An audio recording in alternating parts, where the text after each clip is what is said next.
আপনি বাঙালি জাতির লজ্জা।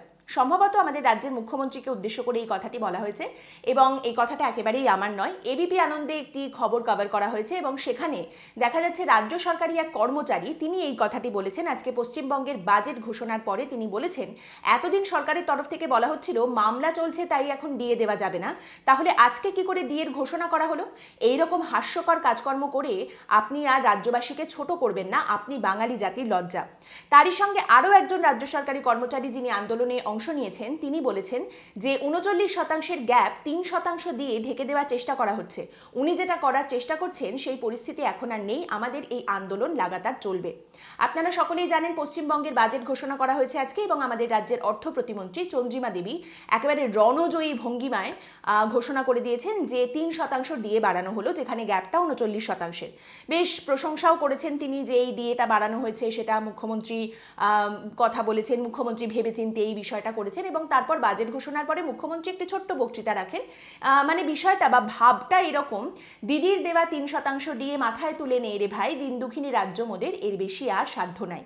এবং এই 3% ডিএ বাড়ানো হয়েছে মাধ্যমে যে একটা বেশ তুমনে পোকারা আর হাম চলে আয় এইরকম টাইপের একটা ভাইব বা এরকম ফিলিং সামনে উঠে আসছিল, সেটা 5 মিনিটও টেকেনি। কারণ রাজ্য সরকারি কর্মচারীরা রেগে কাইন হয়ে রীতিমতো মুখ ঝামটা দিয়ে বলে দিয়েছেন এই 3% ডিএ আমাদের চাই না। এটা কি ভিক্ষা দেওয়া হচ্ছে? এটা কি ললিপপ নাকি? 39%-এর গ্যাপ তুমি এখন 3% দিয়ে ঢেকে দেওয়ার চেষ্টা করছো। এরপরে বলবে পেটে ছুরি মারলে সেখানে ব্যান্ডেজ লাগাতে হবে আর জলপাই খেলে মিটবে জলের তেষ্টা। আমরা মেনে নিচ্ছি না কেসটা। এর আগে কর্মবিরতি হয়েছে একবার, এরপরে হতে চলেছে বারবার। কিন্তু এই সবের মধ্যে মুখ্যমন্ত্রী যে কথাটা বললেন এই ডিএটিএ সংক্রান্ত কথায় বাজেট ঘোষণার পরে, যে রাজ্য সরকারি কর্মচারীরা বিভিন্ন জায়গায় ঘুরতে যেতে পারেন, তারা ব্যাংকক যেতে পারেন, তারা শ্রীলঙ্কা যেতে পারেন, বাংলাদেশ যেতে পারেন, ভুটান যেতে পারেন, তো এই কথাটার সঙ্গে ডিএ লজিকটা ঠিক কি? সব রাজ্য সরকারি কর্মচারীরা কি এই সুবিধা পান? মানে এই ঘুরতে যাওয়ার টাকা পয়সা তাদেরকে দেওয়া হয়? এবং তারই সঙ্গে আরও একটা প্রশ্ন হচ্ছে যে রাজ্য সরকারি কর্মচারীদের প্রত্যেক বছর কি এই বিভিন্ন জায়গায় ব্যাংকক, ভুটান, শ্রীলঙ্কা এইসব জায়গায় ঘুরতে যাওয়ার জন্য টাকা পয়সা এই ধরনের কিছু প্রকল্প দেওয়া হয় রাজ্য সরকারের তরফ থেকে? এবং তার থেকেও বড় প্রশ্ন যে ঘুরতে যাওয়ার সঙ্গে ডিএর ঠিক সম্পর্কটা কি? মানে ব্যাপারটা কি এরকম যে রাজ্য সরকার কর্মচারীদের ঘুরতে যাওয়ার জন্য যেটুকু টাকা পয়সা দেয়, যাই দিক না কেন, ফেয়ার যাই দেবে, সেই টাকাটা যদি রাজ্য সরকার দেওয়া বন্ধ করে দেয় তাহলে রাজ্য সরকার ডিএটা দিয়ে দিতে পারবে? মানে লজিকটা কি এখানে, যুক্তিটা কি এই প্রশ্নে? এইখানে বেস্ট যেটা বিষয় সেটা হচ্ছে বলা হয়েছে যে জমি বাড়ি কেনার ক্ষেত্রে স্ট্যাম্প ডিউটির 2% এবং জমি বাড়ির বাজার মূল্যে সার্কেল রেটের 10% ছাড়ের যে কথাটা বলা হয়েছিল তার মেয়াদ আরও 6 মাস বাড়ানো হলো। এমনিতেই লোকজনকে দেখা যায় যে জমি বাড়ি কেনার সময় অর্ধেকটা ক্যাশ দিয়ে কেনেন যাতে এই স্ট্যাম্প ডিউটি এইসব টাকা করের টাকাটা কমিয়ে আনা যায়, তো সেখানে আপফ্রন্ট একেবারে ছাড় দিয়ে দেওয়া হচ্ছে, সেটা সবসময় ভালো কথা। এরপরে আসি ভবিষ্যৎ ক্রেডিট কার্ডের কথায়। যুব সমাজের জন্য ভবিষ্যৎ ক্রেডিট কার্ডের ঘোষণা করা হয়েছে, যার মাধ্যমে বলা হচ্ছে 18 থেকে 45 বছর পর্যন্ত 2 লক্ষ যুবক যুবতীকে সর্বাধিক 5 লক্ষ টাকা পর্যন্ত লোন দেওয়া হবে এবং সরকার মনে করছে এর মাধ্যমে কর্মসংস্থান বাড়বে। এবার প্রথমে একটা বেশ মজার জিনিস দেখুন যে পড়াশোনা করার জন্য রয়েছে স্টুডেন্ট ক্রেডিট কার্ড এবং আপনি পড়াশোনা করার জন্য লোন নিতে পারবেন, তারপর পড়াশোনা হয়ে যাবে, এরপরে আপনি চাকরি বাকরি করবেন কর্মসংস্থানের জন্য, সেখানে আবার ভবিষ্যৎ ক্রেডিট কার্ড, সেখানেও আপনি লোন নিতে পারবেন। এবার এইখানে বিষয়টা হলো যে দুটো প্যারামিটারের কথা বলা হয়েছে, 2 লক্ষ যুবক যুবতী এবং সর্বাধিক 5 লক্ষ টাকা পর্যন্ত লোন। এইখানে বিষয়টা হলো এটা একটা ক্রেডিট কার্ড, সরকার তো নিজে নিজে টাকাটা দিয়ে দিচ্ছে না, সরকার গ্যারেন্টার হচ্ছে, তো সেখানে সর্বাধিক 5 লক্ষ টাকা কেন এবং মাত্র 2 লক্ষ যুবক যুবতীকে এটা দেওয়া হবে কেন? বিষয়টা তো এরকম নয় যে গোটা পশ্চিমবঙ্গে মাত্র 2 লক্ষ যুবক যুবতী রয়েছেন, তার থেকে সংখ্যাটা নিশ্চয়ই বেশি। সরকার যদি গ্যারেন্টারই হবে তাহলে আরও বেশি যুবক যুবতীর জন্য গ্যারেন্টার কেন হবে না সরকার? অন্তত 10 লক্ষ যুবক যুবতী, 10 কোটির এই রাজ্য, সেখানে 10 লক্ষ যুবক যুবতীর জন্য গ্যারেন্টার হতে পারতো সরকার। আপনারা নিজেই যেমন বলছেন লক্ষ্মীর ভান্ডার যেটা আপনাদের সিগনেচার প্রজেক্ট, সেখানে এত মানুষজন এই লক্ষ্মীর ভান্ডারের আওতায় এসেছেন, 1 কোটির বেশি মহিলারা এসেছেন, তাই এটা সিগনিফিকেন্ট। তো 2 লক্ষ যুবক যুবতীকে এই ক্রেডিট কার্ডের সুবিধা দিলে সেখানে সিগনিফিকেন্ট প্রভাবটা কি পড়বে? এবং বলা হচ্ছে সর্বাধিক 5 লক্ষ টাকা পর্যন্ত তারা লোন নিতে পারবেন। তাহলে আপনি কাদেরকে টার্গেট করছেন? সেই যুবক যুবতীদের টার্গেট করছেন কি যারা চায়ের দোকান খুলতে চাইছেন, সেটা করতেই পারেন, তাতে কোনো অসুবিধা নেই। এবং কোনো প্রফেশনকে আমি একেবারেই ছোট করছি না। আপনারা জানেন যে এখন দেখা যায় বিকম পাশ করে, MBA পাশ করে, MA পাশ করে করে অনেকে চায়ের দোকান খুলছেন এবং সেই ডিগ্রির নাম দিয়েই দোকান খুলছেন। তো সেক্ষেত্রে এই ধরনের ব্যবসাকেই কি টার্গেট করা হচ্ছে? এর থেকে বড় ব্যবসা যদি কোনো যুবক যুবতী করতে চান তাহলে সেক্ষেত্রে কি হতে পারে? না, সবকিছুকেই নেগেটিভভাবে দেখা একেবারে ঠিক নয়, নেতিবাচক হওয়াটা একেবারেই ঠিক নয়, কিন্তু সরকারের টার্গেট গ্রুপ কোনটা, কাদেরকে টার্গেট করা হচ্ছে, তাদের কি সুবিধা হচ্ছে এবং তাদের পেছনে সরকার সাপোর্ট হিসেবে ঠিক কিভাবে দাঁড়াতে চাইছে, এই প্রশ্নের উত্তরগুলো যদি সামনে আসতো তাহলে সকলের পক্ষেই বিষয়টা বোঝা অনেকটা সহজ হয়ে যেত।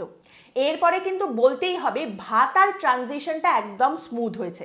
যারা লক্ষ্মীর ভান্ডার পাচ্ছেন তারা 60 বছর ক্রস করলেই সরাসরি বার্ধক্য ভাতা পেতে শুরু করে দেবেন। এপাং ওপাং ঝপাং ভাতা পাবেন ড্যাং ড্যাং। ভাতার ট্রানজিশনটা একদম স্মুথ। এই স্মুথ থেকেই আসি পরবর্তী কথায়, সেটা হলো পশ্চিমবঙ্গের রাস্তাশ্রী প্রকল্পের ঘোষণা করা হয়েছে এবং সেখানে বলা হচ্ছে 3000 কোটি টাকা বরাদ্দ করা হলো। এই প্রকল্পের আওতায় নতুন রাস্তাও তৈরি হবে, পুরনো রাস্তা সারাই করাও হবে। এবার এই শুধু পশ্চিমবঙ্গের রাস্তার বেহাল দশা নিয়ে এর আগে আমি পর্ব করেছি এবং আপনারা না দেখে থাকলে আমি লিঙ্ক দিয়ে রাখবো, পুরনো কাসুন্দি ঘাঁটতে চাই না।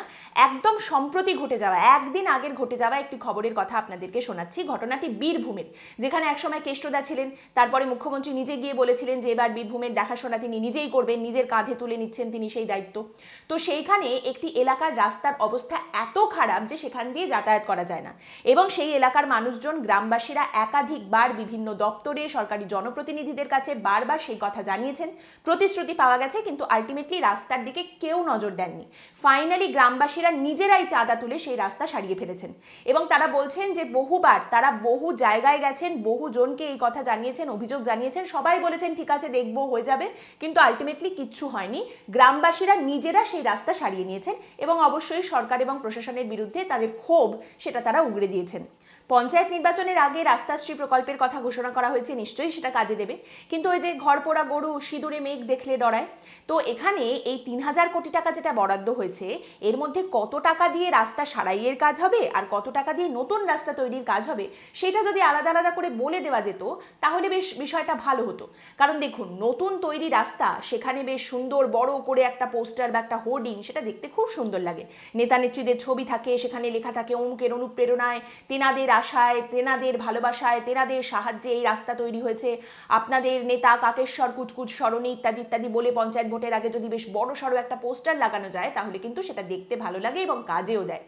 কিন্তু সেখানেই যদি রাস্তা সারাই করা হয়, পুরনো রাস্তা সারাই করা হয়, সেখানে তো আর এরকম হোর্ডিং দেওয়া যাবে না। তো পঞ্চায়েত নির্বাচনের আগে এই রাস্তাশ্রী প্রকল্পের কথা ঘোষণা করা হয়েছে, অত্যন্ত ভালো কথা, কিন্তু ওই যে আবারও কতটা দিয়ে নতুন রাস্তা তৈরি করা যেতে পারে আর কতটা দিয়ে পুরনো রাস্তা সারাই করতেই হবে, এটা যদি বেশ বলে দেওয়া হতো তাহলে আবারও মানুষের পক্ষে বোঝাটা অনেক সহজ হয়ে যেত। জানা নেই যে তৃণমূল কংগ্রেসের সাংসদ সৌগত রায়ের সেই বক্তব্য তৃণমূল কংগ্রেসের সমালোচকদের গায়ের চামড়া দিয়ে পায়ের জুতো তৈরি হবে এর জেরেই কিনা আমাদের রাজ্যের অর্থ প্রতিমন্ত্রী চন্দ্রিমা দেবী বিধানসভায় বাজেট ঘোষণার সময় জানিয়েছেন বানতলা লেদার কমপ্লেক্সে 3 লক্ষ কর্মসংস্থান হয়েছে, এরপরে আরও 2 লক্ষ কর্মসংস্থান সেখানে হতে চলেছে এবং তারই সঙ্গে বলা হয়েছে দেউচা পাচামির কথা। বলা হয়েছে যে সেখানে 35,000 কোটি টাকার লগ্নি হচ্ছে এবং সেখানেও 1 লক্ষেরও বেশি যুবক যুবতীরা চাকরি পাবেন, কর্মসংস্থান হবে। এবার আপনারা যারা আমাদের ফিসকাল জাগলারির মাস্টার অমিত মিত্রর পশ্চিমবঙ্গ বাজেট দেখেছেন তারা জানেন যে প্রত্যেকবার একটা কথা বলা হতো বাজেটে যে আমাদের রাজ্যে এমএসএমই এবং এসএমই অর্থাৎ ক্ষুদ্র এবং কুটির শিল্প, ছোটখাটো যে শিল্প আছে সেটা এবং মাঝারি শিল্প, এই দিকে আমাদের রাজ্য ক্রমাগত এগিয়ে চলেছে, বড় শিল্প আসবে, বড় শিল্প আসার বিভিন্ন রকম ব্যবস্থা করা হচ্ছে, কথাবার্তা চলছে, চলে আসবে। এমনকি পার্থদা, যিনি বর্তমানে জেলে রয়েছেন, শিক্ষা দপ্তর থেকে যিনি জাম্প করে শিল্প দপ্তরে চলে গিয়েছিলেন, তিনিও বলেছিলেন যে বড় বড় শিল্প জাস্ট মুখিয়ে বসে রয়েছে পশ্চিমবঙ্গে আসার জন্য, কিন্তু তার মাঝখানে এসএমই এবং এমএসএমই অর্থাৎ ক্ষুদ্র এবং মাঝারি শিল্পে আমরা কিন্তু তত্তর করে এগিয়ে যাচ্ছি। কেমন যেন একটা এই ক্ষুদ্র ও মাঝারি শিল্পের একটা ঘেরাটোপের মধ্যে পশ্চিমবঙ্গ আটকে গিয়েছিল এবং বড় শিল্প আসে না, সেইখান থেকে উঠে এলো দেউচা পাচামির কথা। Deucha পাচামি is a big deal নিঃসন্দেহে, কিন্তু সেখানে ঠিক কি হচ্ছে, কতটা কয়লা তোলা যেতে পারে সেখান থেকে, এনভায়রনমেন্টাল ক্লিয়ারেন্স পাওয়া গেছে কিনা, কে তুলবে সেই কয়লা, আদানি নাকি অন্য কেউ, এই সমস্ত প্রশ্নের উত্তর এখনো পর্যন্ত পরিষ্কার নয়। আবারও বলি, Deucha পাচামি is a big deal, কিন্তু আগামী 5 বছরে সেখানে কি হতে চলেছে সেই প্রশ্নের উত্তর বা সেটা কিন্তু আমাদের কারোর কাছেই পরিষ্কার নয়। জমি অধিগ্রহণের বিষয় সেখানেও বেশ কেষ্টদা ফোর ফ্রন্টে ছিলেন, তিনি এখন জেলে রয়েছেন, সেখানে সেই বিষয়টা নিয়েই বা কি হচ্ছে সেটাও জানা নেই, কিন্তু যাই হোক বলা হয়েছে যে দেউচা পাচামিতে 35,000 কোটি টাকার লগ্নি হচ্ছে এবং সেখানেও লক্ষাধিক যুবক যুবতীদের চাকরি হবে। বলা যখন হয়েছে, সরকার যখন বলেছে, নিশ্চয়ই হবে। It's your life, make it big. আর কি, কেন্দ্রীয় সরকারেরও বিভিন্ন ঘোষণার পরে শোনা যায় অনেকেই বলেন যে সরকার যখন করেছে, সরকার যখন বলেছে, নিশ্চয়ই কিছু ভেবেই বলেছে। রাজ্য সরকারের ক্ষেত্রেও আমার আশা যে এরকম মানুষের একেবারেই অভাব হবে না যারা এগিয়ে এসে বলবেন সরকার যখন বলেছে নিশ্চয়ই কিছু ভেবেই বলেছে। এইখানে বলে রাখি, চা বাগানেরও বেশ কিছু ঘোষণা করা হয়েছে এবং সেটা কতটা লাভজনক হবে সেটা আগামী দিনে পঞ্চায়েত নির্বাচন, তারপরে লোকসভা নির্বাচনে পরিষ্কার হয়ে যাবে। হয়তো মুখ্যমন্ত্রীর এটা প্রয়াস যে উত্তরবঙ্গ যেখানে বিজেপির একটা গ্রিপ রয়েছে সেই জায়গাকে নিজের দিকে নিয়ে আসার, এবং এই প্রয়াস শুরু করছেন তিনি চা বাগান দিয়ে। তবে এখানে বলে রাখা উচিত, আমাদের রাজ্যের স্বাস্থ্য পরিষেবা, অত্যাবশ্যক আরও যে সমস্ত পরিষেবা বা সেক্টর রয়েছে, দূষণ কমানো, সিএনজি গাড়ি, এই সমস্ত খাতে কত টাকা বরাদ্দ করা হচ্ছে, আদৌ কিছু বরাদ্দ করা হচ্ছে কিনা সেই নিয়ে খুব একটা কিছু কিন্তু বাজেটে বলা হয়নি। বরং দুয়ারে সরকারের খতিয়ান দেওয়া হয়েছে বাজেটে। এবার এই সমস্ত অত্যাবশ্যক পরিষেবার কথা না বলে দুয়ারে সরকারের খতিয়ান বাজেটে দিলে সেটা মানুষের পক্ষে কতটা লাভজনক হবে সেটা বোঝা মুশকিল। তারই সঙ্গে তিরিং বিরিং করে এমএলএদের উন্নয়ন খাতে খরচ করার যে টাকা বরাদ্দ করা হয়েছিল 60 লক্ষ টাকা, সেটা বাড়িয়ে 70 লক্ষ টাকা করা হয়েছে, 10 লক্ষ টাকা বাড়ানো হয়েছে। তবে এই দিকে আমাদের তাকানোর খুব একটা দরকার নেই। কেন বলছি এই কথা? আপনি আপনার বাড়ি থেকে বেরোন, ইতিউতি তাকান, এদিক ওদিক দেখুন আপনার এলাকায়। আপনি যদি 60 লক্ষ টাকার উন্নয়ন দেখতে পান, যে আপনার এমএলএ আপনার এলাকায় 60 লক্ষ টাকার উন্নয়ন করেছেন, তাহলে আগামী দিনে আপনি 70 লক্ষ টাকার উন্নয়নও দেখতেই পাবেন। আর যদি আপনি 60 লক্ষ টাকার উন্নয়ন দেখতে না পান আপনার চারপাশে, তাহলে সম্ভাবনা রয়েছে যে 70 লক্ষর উন্নয়নও আপনি দেখতে পাবেন না। আর এই বিধায়কের কথা থেকে মনে পড়লো, আজকে একটা অভূতপূর্ব ঘটনা ঘটেছে। আমরা পশ্চিমবঙ্গে ভুয়ো ডাক্তার, ভুয়ো পুলিশ, ভুয়ো আধিকারিক এই সমস্ত খবর শুনেছি। আজকে ভুয়ো বিধায়কের খবরও আমরা শুনে ফেললাম। বিধানসভায় একজন মানুষ পৌঁছে গিয়েছিলেন। বেস্ট পার্ট হচ্ছে, এই ভুয়ো বিধায়ক তিনি বিধানসভায় পৌঁছে গেছেন বিধানসভার কাজকর্মের অন্যতম গুরুত্বপূর্ণ দিন, বাজেটের দিনে, এবং বিধানসভার লবিতে তিনি ঘুরে বেড়াচ্ছিলেন। পুলিশ কর্মীরা তাকে দেখেন এবং জিজ্ঞেস করেন, আপনি কে, আপনি এখানে কেন ঘুরে বেড়াচ্ছেন? এবং তিনি উত্তর দেন, আমি বিধায়ক। কিন্তু কোথাকার বিধায়ক? এই বিধায়ককে তো আগে দেখেননি পুলিশ কর্মীরা। নতুন করে উপনির্বাচনে কেউ এসেছেন, নতুন কোনো বিধায়ক এমনটাও নয়, নতুন কোনো উপনির্বাচনের মধ্যে হয়নি, তাহলে ইনি কে? এবং সেই সময় তিনি বলেন, আমার নাম গজানন শর্মা। বুঝতেই পারছেন, জীবনে এর আগে যে খবর শোনেননি সেই খবরও আজকে আমরা শুনে ফেললাম, ভুয়ো বিধায়ক। তবে বাজেটে যা বড় বড় কথা বলা হয়েছে, তারপরে এই খবরটা আর হজম করা আমাদের কাছে কি এমন ব্যাপার? আর হ্যাঁ, বাজেটের কথা বলতে গিয়ে একদম শেষে যে কথাটা বলবো সেটা হলো, আমরা এই যে কথা বলতে পারি, সত্যি কথা আপনাদের সামনে তুলে ধরতে পারি, ঠোঁট কাটাভাবে সত্যি কথা বলতে পারি, তার কারণ আপনারা আমাদের পাশে থাকেন। সেই কারণে আপনারা জয়েন বাটন ক্লিক করেন, থ্যাঙ্কস বাটন ক্লিক করেন, আমাদের পাশে দাঁড়ান আর্থিক সাহায্যের মাধ্যমে। সেই কারণেই আমরা এখনো সত্যি কথা বলতে পারছি, কোর্টের ঝক্কি সামলাতে পারছি, সবকিছুই আপনাদেরই জন্য। কারণ আমাদের সত্যি কথা ছাড়া অন্য কিছুর ধার ধারতে হয় না। এর জন্য অসংখ্য ধন্যবাদ আপনাদের সকলকে। এবং তারই সঙ্গে আরও একবার অনুরোধ, হঠাৎ যদি উঠলো কথার ইউটিউব চ্যানেলের জয়েন বাটনটি ক্লিক করে আপনারা আমাদের পাশে এসে দাঁড়াতে পারেন আর্থিক সাহায্যের মাধ্যমে, অথবা এই ভিডিওর নিচে যেখানে লাইক ডিসলাইক বাটন আছে তার পাশেই রয়েছে থ্যাঙ্কস অপশন। থ্যাঙ্কস অপশনটিতে ক্লিক করে এককালীন অর্থ সাহায্যের মাধ্যমেও আমাদের পাশে এসে দাঁড়াতে পারেন, যদি এই কাজ আপনাদের ভালো লাগে এবং যদি আপনাদের মনে হয়। তা না হলে আপনারা আমাদের পর্বগুলো দেখুন, আমাদের আশীর্বাদ করুন। যদি মনে হয় এই পর্বগুলো ভালো লাগছে, এই কাজ ভালো লাগছে, তাহলে এই পর্বগুলো একটু শেয়ার করে নিন আরও মানুষের সঙ্গে। তাতেও কিন্তু আমাদের অনেকটা সাহায্য হবে। আপনাদের আশীর্বাদটাও আমাদের কাছে বিরাট বড় পাওনা। সকলে ভালো থাকবেন। পরের দিন আবার দেখা হবে একটি অন্য বিষয় নিয়ে আলোচনায়। আর এই পর্ব সম্পর্কে আপনাদের মতামত অবশ্যই জানাবেন কমেন্টের মাধ্যমে। ভালো থাকবেন।